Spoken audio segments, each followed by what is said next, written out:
Sayın Cumhurbaşkanımızın davetlisi olarak 20 Şubat 2018 İl Gıda Tarım Müdürlüğü öncülüğünden odamız ve üretici birliklerle kayıtlı üye çiftçilerimizle Cumhurbaşkanımızın daveti üzerine tüm Türkiye'de çiftçilerimiz milletin evinde Cumhurbaşkanımız ile buluştu. Bu buluşmada Cumhurbaşkanımızın ülke çiftçilerine birçok müjdeler verdi. Bunlardan en çok desteklemelerden ve üretimi ciddi anlamda artıracak olan desteklemelerde ve çiftçiye büyük bir külfet teşkil eden mazot masraflarının %50'si devlet tarafından karşılanacak olması üreticilerimizde büyük bir sevinçle karşılanmıştır.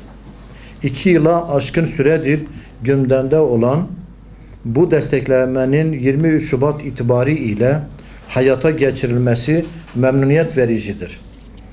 Bir diğer müjde konusu ise 300 koyun veriliyor olması ülkemizin özellikle bu dönemden yapmış olduğumuz hayvan kıtlığından önemli ölçüde giderek kırsal kesiminden üretime katılması ile ülke ekonomisine büyük faydalar sağlanacaktır.